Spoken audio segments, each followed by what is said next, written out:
Code दोस्तों आ गया हूँ आप लोग के लिए एक और अमेजिंग चैप्टर लेके। AWS सॉल्यूशन आर्किटेक्ट का ये चैप्टर है। सबसे पहले तो आप अपने AWS अकाउंट में लॉगिन करिए जरा। नेक्स्ट पे क्लिक किया मैंने, साइन इन पे क्लिक कर दिया, लॉगिन हो गया। हम लोग S3 सर्विस पे काम कर रहे थे। S3 सर्विस क्या है? ये एक स्टोरेज सर्विस है AWS का। यहाँ पर आप जितनी मर्जी बड़ी फाइल या फोल्डर या जो भी है आपके पास सॉफ्टवेयर, वीडियो, ऑडियो, आप इजीली यहाँ पर रख सकते हैं। अनलिमिटेड स्टोरेज मिलता है आपको। कितना भी बड़ा डेटा हो आप इजीली रख के और ओवरऑल वर्ल्ड में उसको सर्व कर सकते हैं। ये आपने बकेट क्रिएट किया था जस्ट AWS के नाम से, तो आप इसको बकेट बोलिए या सर्वर बोलिए, इससे इशू नहीं है कोई। मैंने इस पे क्लिक किया। नोटिस करिए इसके अंदर फोल्डर मौजूद है, उस फोल्डर के अंदर कई सारी फाइलें मौजूद हैं। तो CLI टूल के हम हेल्प से इसको डिलीट करेंगे, यानी कि ये जो बकेट है इसको इम्प्टी करेंगे। इससे आपका प्रैक्टिस भी हो जाएगा। तो कमांड खोलिए इस तरीके से और यहाँ पर आइए, लिखिए जरा AWS S3 सर्विस है इसलिए यहाँ पर S3 लिखेंगे। उसके बाद RM लिखना है क्योंकि हमें कंप्लीटली डिलीट करना है चीजों को। URL देना है, तो कभी भी जो आपका URL होगा S3 का वो S3:// इससे ही स्टार्ट होगा। उसके बाद आपको अपने बकेट का नाम देना है या सर्वर का नाम देना है, ठीक है। तो बकेट का नाम क्या है? जस्ट AWS मैंने यहाँ पर डिफाइन कर दिया इस तरीके से। डैश डैश रिकर्सिव परफॉर्म करेंगे क्योंकि जो है उसके अंदर मल्टीपल फाइल्स और फोल्डर्स हो सकते हैं। तो डैश डैश रिकर्सिव इसलिए ताकि जो फोल्डर के अंदर फोल्डर और फाइल है वो सब डिलीट हो। एंटर प्रेस कर दीजिए, पेशेंस रखेंगे। यहाँ पर स्टेटस आ जाएगा, ये देखिए सब कुछ डिलीट हो चुका है। यहाँ पर अगर आप जाके देखते हैं, मैंने तो पहले CLS कर लिया, रिलोड करिए या इस पे क्लिक करिए, देखिए बकेट आपका एम्प्टी होना चाहिए। एक बार रिलोड करेंगे, ठीक है।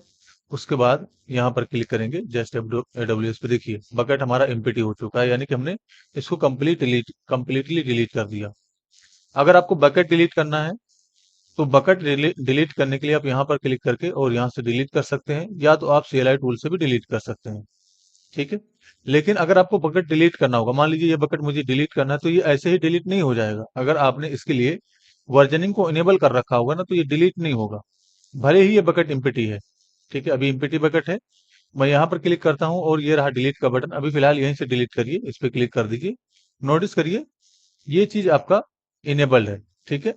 अगर आपने वर्जनिंग को इनेबल कर रखा होता तो ये चीज डिसेबल्ड होता, ये चीज आपका डिसेबल्ड होता, यानी कि ये जो पूरा इनपुट फील्ड है इसमें कुछ टाइप नहीं कर पाते इस तरीके से, ये डिसेबल्ड होता। अगर आपने वर्जनिंग को इनेबल कर रखा होता, तो शायद हमने वर्जनिंग को इनेबल नहीं किया था बकेट क्रिएट करते समय, इसीलिए ये इनेबल्ड है, ठीक है।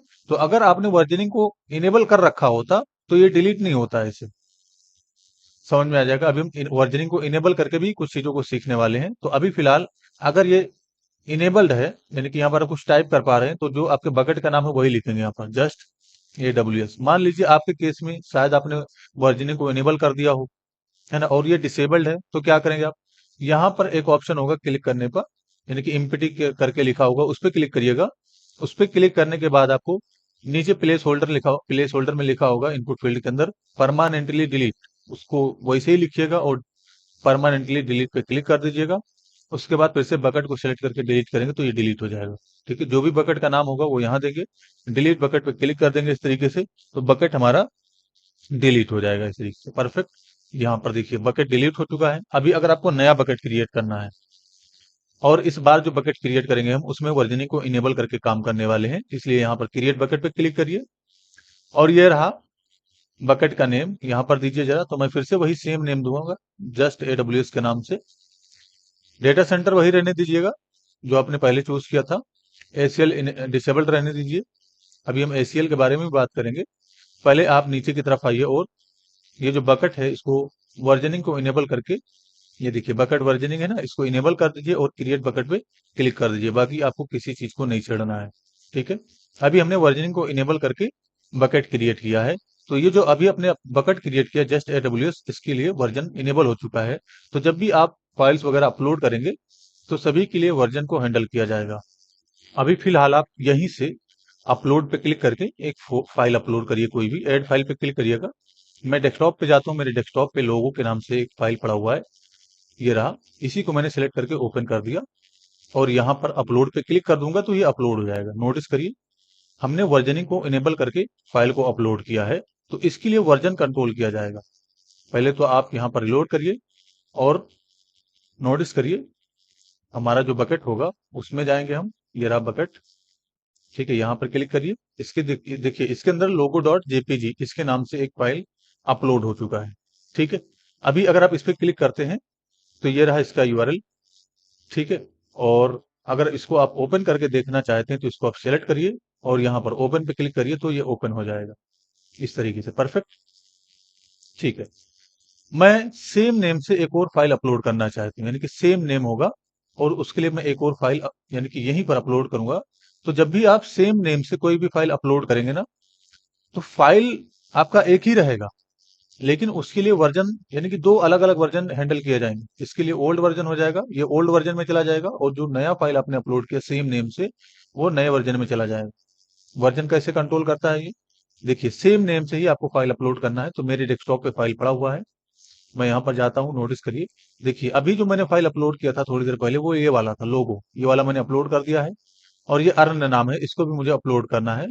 तो सबसे पहले तो ये जो लोगो है ना, इसको रीनेम कर देते हैं ताकि हम डेस्कटॉप पे एक और जो है लोगो वन मैंने कर दिया, और इसको भी आप लोगो कर दिया। वो तो अपलोड हो चुका है, इसको मैंने रीनेम किया और इसका नाम मैंने लोगो कर दिया। तो जो अपलोड हो चुका था, ठीक है, उसको मैंने चेंज कर दिया।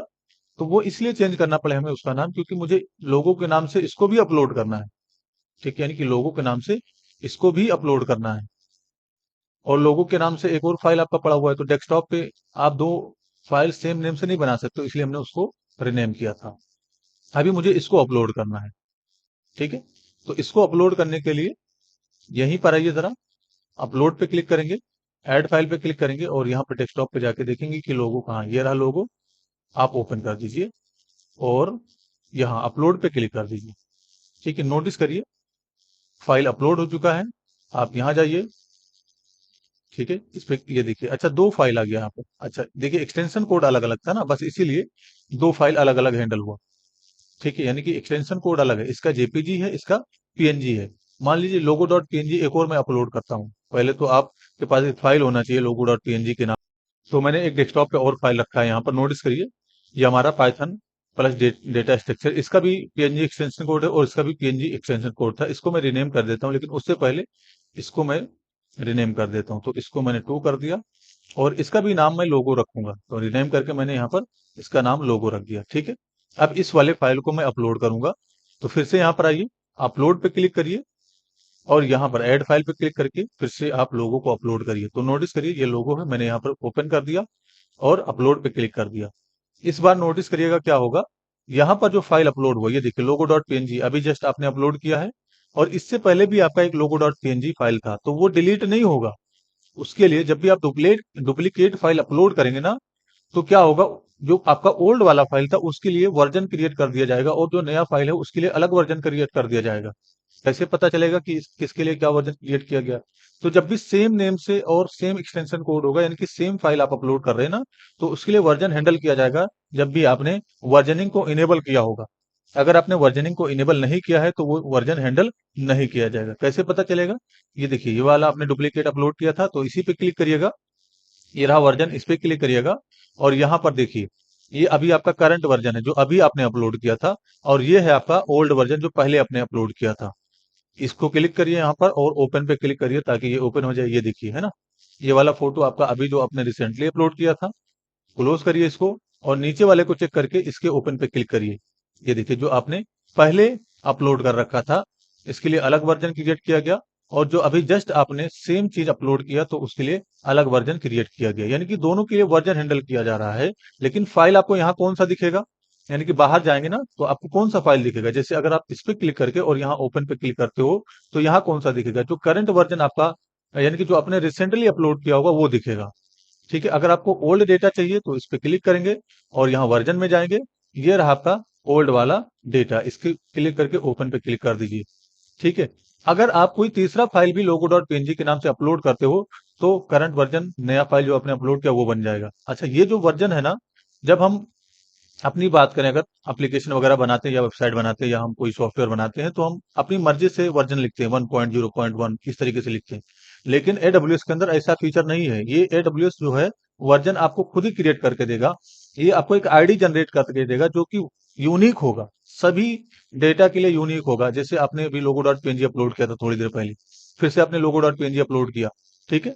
तो जो ओल्ड वर्जन में गया उसके लिए एक यूनिक वर्जन आईडी, और जो अभी करंटली आया उसके लिए अलग वर्जन आईडी हैंडल करेगा। ये तो ये कभी भी मैच नहीं करेगा, ये दोनों यूनिक रहेगा हमेशा। यानी कि जितना भी वर्जन क्रिएट करेगा सभी का वर्जन आईडी अलग अलग हैंडल किया जाएगा। तो वर्जन कब क्रिएट किया जाएगा?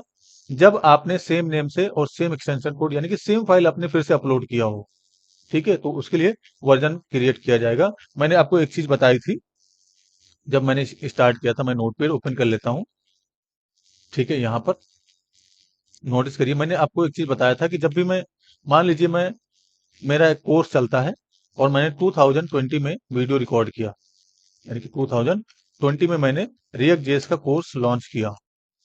रिएक्ट का मैंने इस तरीके से कोर्स लॉन्च किया जिसमें चैप्टर 1 था, इस तरीके से चैप्टर -1 रिएक्ट, ये चैप्टर 1 था उसका नेम। तो ये जो है 2020 में मैंने अपलोड किया था। अभी रिएक्ट जेएस का लेटेस्ट वर्जन आ चुका है, ठीक है। अब मैं 2022 में भी वीडियो अपलोड कर रहा हूँ, ठीक है। तो कोर्स तो रिएक्ट ही है, चैप्टर नेम भी सेम रहेगा, चैप्टर नेम भी चैप्टर 1 रिएक्ट है, एक्सटेंशन कोड भी सेम रहेगा। तो अगर आपने वर्जन हैंडल नहीं किया तो अलग अलग यूजर को, यानी कि जो 2020 में यूजर ने एडमिशन लिया था उसको आप 2020 का कंटेंट दिखाएंगे, और जो 2022 में एडमिशन लिया है उसको आप 2022 का कंटेंट दिखाएंगे। क्यों?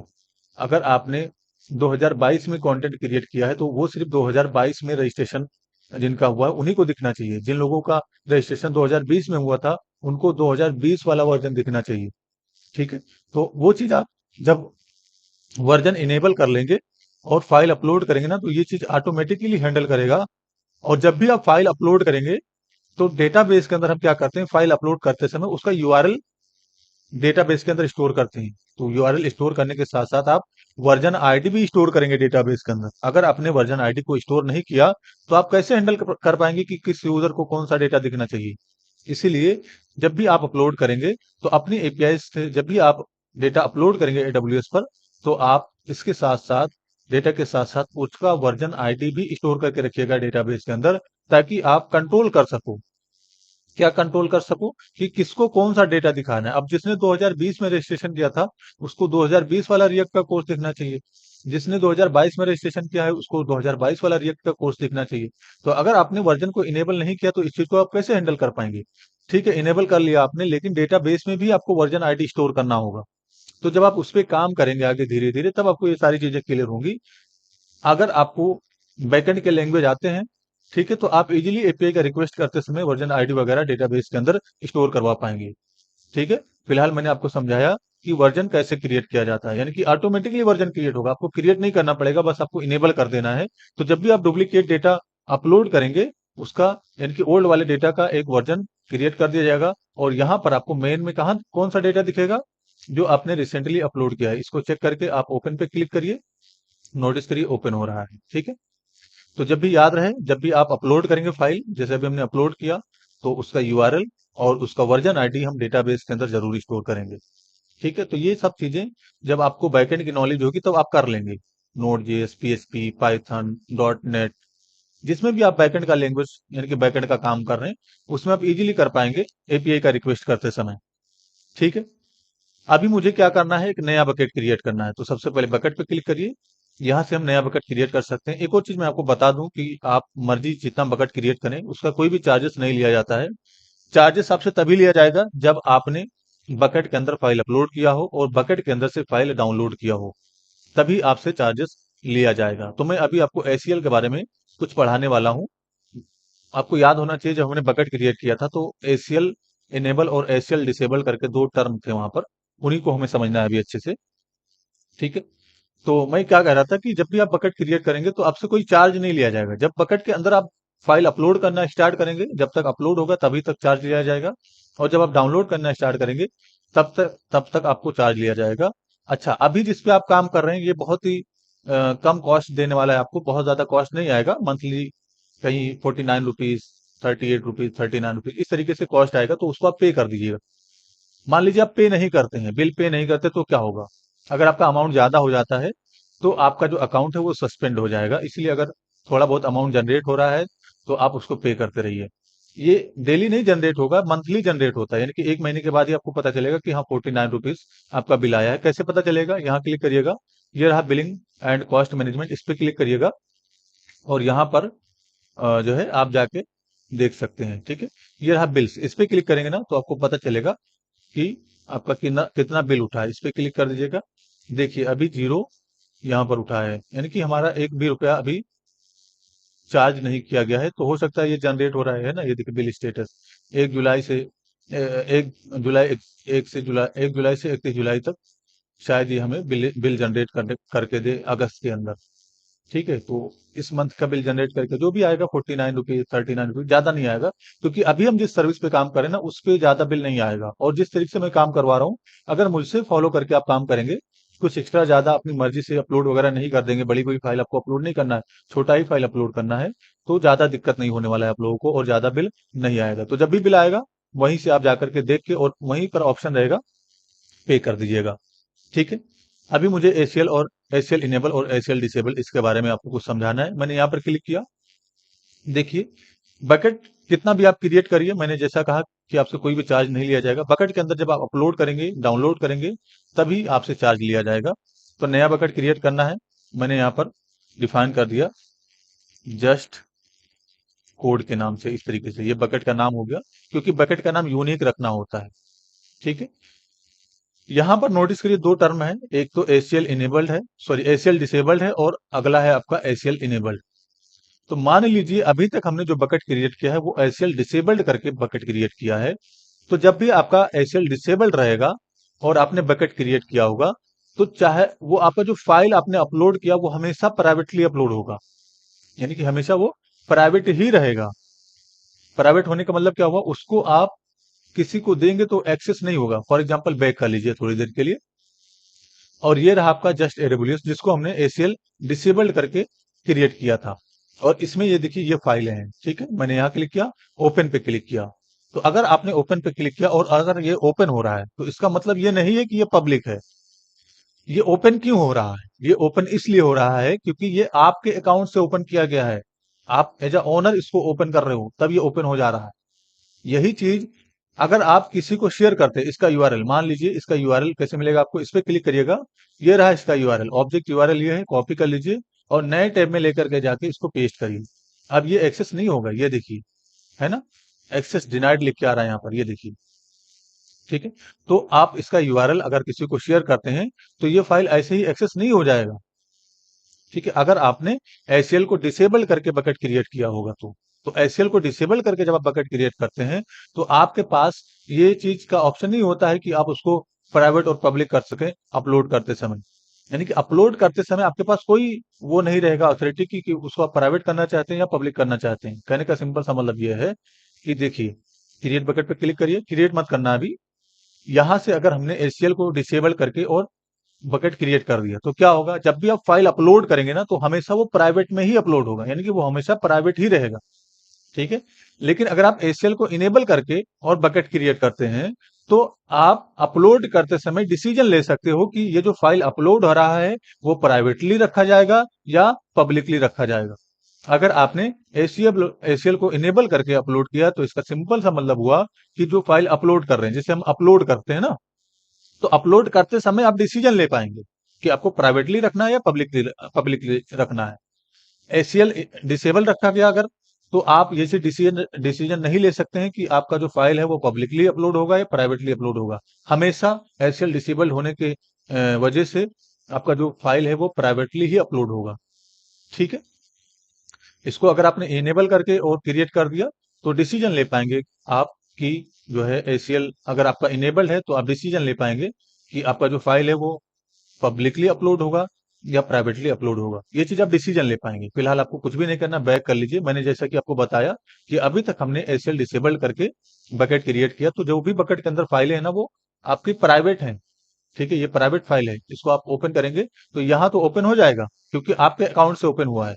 अगर आप इसका यूआरएल कॉपी करके और किसी को शेयर करते हैं ना तो ये ओपन नहीं होगा, ये देखिए। ठीक है, एक और चीज है, मान लीजिए मान लीजिए कि आपने एसीएल को इनेबल करके, यानी कि अगर हम इसको सर्व करना चाहते हैं, यानी कि इस फाइल को अगर हम सर्व करना चाहते हैं ना, तो क्या करेंगे? मान लीजिए हमने डिसेबल करके अपलोड किया और ये जो फाइल है मुझे सर्व करना है किसी को, ठीक है? तो ऐसे फाइल नहीं सर्व किया जाता है। अगर आप प्राइवेट वाला फाइल भी सर्व करना चाहते हैं, तो इसके लिए आप ये यूआरएल किसी को डायरेक्टली नहीं दे देंगे, ठीक है? ये यूआरएल आपको किसी को डायरेक्टली नहीं दे देंगे। मान लीजिए आपने पब्लिक करके या जो भी है, अगर आप डिसेबल करके या इनेबल करके ही अपलोड करते हैं और अपना फाइल किसी को शेयर करना चाहते हैं, तो ये जो यूआरएल आपको मिला इसको डायरेक्टली आप किसी को नहीं दे देंगे। मान लीजिए आपने दे दिया, तो क्या होगा, अगर उसके पास यूआरएल है तो वो लाखों टाइम इस फाइल को डाउनलोड कर सकता है, ठीक है? तो किसी को यूआरएल सेंड करने से पहले आपको ये चीज ध्यान में रखना होगा कि उसके समय ये यूआरएल कितने देर तक एक्टिव रहेगा, यानी कि वो कितनी देर तक इस यूआरएल से फोटोज डाउनलोड कर पाएगा, ये यूआरएल कितनी देर तक एक्टिव रहेगा, ठीक है? तो उसके लिए प्री साइंड यूआरएल जनरेट करते हैं। अगर हमें मान लीजिए इस फोटो को शेयर करना है, ये जो हमारा लोगो डॉट पीएनजी, इसको मुझे किसी को शेयर करना है, तो अभी ये प्राइवेट है तो इसको हम शेयर नहीं कर सकते। शेयर करेंगे और वो एक्सेस करेगा यूआरएल तो डिनाइड बताएगा, ये एक्सेस नहीं होगा। मुझे शेयर करना है, तो शेयर करने के लिए आपको इसके लिए एक प्री साइंड यूआरएल जनरेट करना होगा। तो प्री साइंड यूआरएल अगर आप जनरेट करना चाहते हो, तो देखिएगा, इसी लोगो डॉट पीएनजी पे क्लिक करिएगा और यहाँ इस पे क्लिक करिएगा। यहाँ पर आपको ऑप्शन मिल जाएगा प्री साइंड यूआरएल जनरेट करने का, यहीं से आप जनरेट कर पाएंगे। मैं आपको दिखाता हूँ। ये देखिए, यहाँ पर दूसरा ऑप्शन जो है वही है, shared with a pre signed URL, इस पे क्लिक कर दीजिएगा। इस पे क्लिक करने के बाद यहाँ पर आवर और मिनट्स लिखा हुआ है। अगर आप मिनट सेलेक्ट करके और यहाँ पर 1 लिखते हो, तो इसका मतलब ये होगा कि 1 मिनट तक ये जो यूआरएल जनरेट होगा वो वैलिड होगा। अगर आप आवर सेलेक्ट करके यहाँ पर 1 लिखते हो, तो इसका मतलब हो गया कि 1 घंटे तक आपका जो यूआरएल है वो वैलिड होगा, ठीक है? तो मैंने मिनट सेलेक्ट किया और यहाँ पर 1 रखूंगा, 1 मिनट तक ही मैं इस यूआरएल को वैलिड रखूंगा, इसलिए मिनट सेलेक्ट करके और यहाँ पर 1 लिखिए, क्रिएट पे क्लिक कर दीजिए। अभी आपको यहाँ पर यूआरएल मिल जाएगा, इस पे क्लिक करेंगे तो कॉपी हो जाएगा। ये देखा, इस पे क्लिक कर दिए, copy pre signed URL, copy हो गया। अब अगर आप इसको किसी को शेयर करते हैं, तो वो इजीली आपके फोटो को देख पाएगा, डाउनलोड भी कर पाएगा, ठीक है? ये देखिए, तो कभी भी आपको अगर कुछ शेयर करना है, तो उसका एक प्री साइंड यूआरएल जनरेट करके शेयर करेंगे, नहीं तो वो अनलिमिटेड टाइम डाउनलोड कर लेगा। अब ये जो यूआरएल है वो सिर्फ 1 मिनट तक ही वैलिड है, जैसे ही 1 मिनट होगा ये यूआरएल एक्सपायर हो जाएगा, ठीक है? इसको रहने देते हैं। अभी आपने प्री साइंड यूआरएल यहाँ से जनरेट करना सीखा। मान लीजिए आपको सीएलआई टूल से जनरेट करना है, तो कैसे जनरेट करेंगे? पहले तो आप यहाँ पर आइए सीएलआई में, और जनरेट करना मैं आपको यहाँ से सिखा देता हूँ। कैसे जनरेट करेंगे? आपको यहाँ पर लिखिए जरा एडब्ल्यूएस इस तरीके से, कौन सा सर्विस है? S3 सर्विस है, इसलिए S3 लिखेंगे। प्री साइन, इसको हम प्री साइंड यूआरएल बोलते हैं जनरली, इसलिए यहाँ पर लिखेंगे प्री साइन। यूआरएल देना है तो S3:// उसके बाद आपको बकेट का नाम देना है। बकेट का नाम क्या है? जस्ट AWS, इस तरह से डिफाइन करिएगा। उसके बाद आपको जो भी फाइल का नाम है वो डिफाइन करना है, तो डेमो डॉट पीएनजी यही फाइल का नाम है, सॉरी लोगो डॉट पीएनजी है, यहाँ पर दीजिए जरा लोगो डॉट पीएनजी, ये फाइल का नाम हो गया। जैसे ही आप इंटर प्रेस करेंगे, इसके लिए एक प्री साइंड यूआरएल जनरेट हो जाएगा, और यहाँ पर आप देखेंगे कि ये कितने समय के लिए जनरेट हुआ है। थोड़ा सा मैं जूम माइनस कर लेता हूँ, टाइम इसमें आ जाएगा कि ये जो प्री साइंड यूआरएल जनरेट हुआ है वो कितने देर के लिए जनरेट हुआ है, ठीक है? मैं आपको दिखाता हूँ। यहाँ पर ये रहा, ठीक है? ये देखिए एक्सपायर्स लिखा हुआ ना, एक्सपायर्स 3600 सेकंड, 3600 लिखा हुआ, इसका मतलब क्या हुआ? ये 3600 सेकंड में एक्सपायर हो जाएगा। तो जनरली मेरे ख्याल से ये 1 आवर टाइम है इसका, ठीक है? अब ये यूआरएल जनरेट हो चुका है, इसको आप किसी को भी कॉपी करके और अगर आप भेजते हैं, तो वो इस यूआरएल से इजीली आपके फाइल्स को एक्सेस कर पाएगा। तो इसको हम प्री साइंड यूआरएल बोलते हैं। मेरे ख्याल से ये जो यूआरएल हमने जनरेट किया था, इसका 1 मिनट हो गया होगा। अगर आप इसको रिलोड करते हैं, ये देखिए अभी एक्सपायर हो चुका है, ठीक है? ये वाला जो यूआरएल अभी आपने जनरेट किया, ये कितने देर के लिए वैलिड है? ये 1 घंटे के लिए वैलिड है। मान लीजिए आप सीएलआई से भी टाइम डिफाइन करना चाहते हैं, यानी कि सीएलआई से क्रिएट करते समय आप टाइम डिफाइन करना चाहते हैं, तो कैसे डिफाइन करेंगे? इजी है, वही सेम चीज लिखना है आपको, AWS S3, उसके बाद आपको प्री साइन लिखना है इस तरीके से, क्योंकि हम प्री साइंड यूआरएल जनरेट कर रहे हैं, तो इसको साइंड यूआरएल भी बोलते हैं और प्री साइंड यूआरएल भी बोलते हैं। S3:// बकेट का नाम, तो बकेट का नाम है जस्ट AWS। उसके बाद आपको डिफाइन करना है कि कौन सा फाइल है इसके अंदर, लोगो डॉट पीएनजी के नाम से फाइल है, मैंने डिफाइन कर दिया इस तरीके से। अब आप यहाँ पर फ्लैग लिखिएगा, dash dash expires, dash dash expires लिखना है, हाइफन इन लिखना है। उसके बाद आपको यहाँ पर टाइम देना है। तो अगर आपने यहाँ पर 60 लिखा, मान लीजिए आपने यहाँ पर स्पेस देके 60 लिख दिया, तो 60 लिखने का क्या मतलब है? 60 लिखने का मतलब हो गया 1 मिनट, यानी कि 60 सेकंड। अगर आप 1 घंटा डिफाइन करना चाहते हो तो 1 घंटे को कैलकुलेट करिए कि 1 घंटे के अंदर कितने मिनट सेकंड होते हैं। तो 1 घंटे के अंदर मेरे ख्याल से 3600 सेकंड होते हैं। ठीक है, ये लिखिएगा। अगर आपको सिर्फ 1 मिनट के लिए वैलिड रखना है तो बस यहाँ पर आप 60 लिखिएगा, इंटरफेस कर देंगे। तो अब जो यूआरएल जनरेट होगा वो सिर्फ और सिर्फ 60 सेकंड के लिए ही जनरेट होगा। यहाँ पर आपको टाइम दिख जाएगा, यहाँ पर कहीं ना कहीं ये देखिए एक्सपायर्स ईयर है आपका 60। ठीक है, तो ये 60 सेकंड के लिए वैलिड है। अब ये यूआरएल कॉपी करिए और किसी को भी आप शेयर करिए, तो इस यूआरएल से वो इजीली आपके जो फाइल है उसको एक्सेस कर पाएगा। नोटिस करिए, तो प्री सेंड यूआरएल हम जनरेट इसलिए करते हैं ताकि यूजर को अगर ये मेन यूआरएल मिल जाता है, अगर आपने इसको शेयर कर दिया ना, तो वो अनलिमिटेड टाइम इस फोटो को डाउनलोड कर पाएगा। लेकिन मान लीजिए आप जो है लिमिटेड टाइम के लिए ही असाइन करना चाहते हैं यूआरएल, तो उसके लिए आप ऑब्जेक्ट के लिए, यानी कि जो आपका फाइल है उसके लिए प्री साइंड यूआरएल जनरेट करके तब आप यूजर को शेयर करेंगे। तो मैंने आपको यहाँ से भी जनरेट करना सिखाया और सीएलआई टूल से भी जनरेट करना सिखाया। ठीक है, तो जो भी कमांड मैं चला रहा हूँ वो आपको एक नोट के थ्रू मिल जाएगा, टेंशन रखना है आपको। ठीक है, अभी हम यहाँ पर आइए जरा, इसको क्लोज कर देते हैं, बैक कर लीजिए, थोड़ा सा बकेट पे क्लिक करेंगे और यहाँ क्रिएट बकेट पे क्लिक करेंगे। अभी तक हमने जो काम किया है वो इस पे काम किया, मैंने इसको समझाया आपको कि जब भी आप यहाँ से फाइल अपलोड करेंगे, यानी कि जब आपने बकेट क्रिएट किया होगा इसको सेलेक्ट करके, और उस बकेट के अंदर जब भी आप फाइल अपलोड करेंगे तो वो हमेशा प्राइवेटली ही अपलोड होगा। लेकिन अगर आपने एचसीएल इनेबल करके बकेट क्रिएट किया है तो आप डिसीजन ले पाएंगे कि आपका जो फाइल अपलोड करने जा रहे हैं वो पब्लिक रहेगा या प्राइवेट रहेगा। ठीक है, तो इसके अंदर यानी कि जब इससे आप बकेट क्रिएट करते हैं तो जो भी फाइल अपलोड करते हैं वो हमेशा प्राइवेट रहेगा, और यहाँ से जब आप क्रिएट करते हैं, यानी कि यहाँ से जब आप अपलोड क्रिएट करते हैं बकेट को और उसके अंदर फाइल अपलोड करेंगे, तो आप डिसीजन ले पाएंगे कि वो पब्लिकली अपलोड होगा या प्राइवेटली अपलोड होगा। तो इसके बारे में हम नेक्स्ट वीडियो में बात करेंगे। आई होप चीजें क्लियर होंगी। किसी भी तरह का इशू है जरूर पूछिए, आपकी हेल्प कर दी जाएगी। Thanks for enjoying the education of just for code. See you soon. जय हिंद, जय भारत।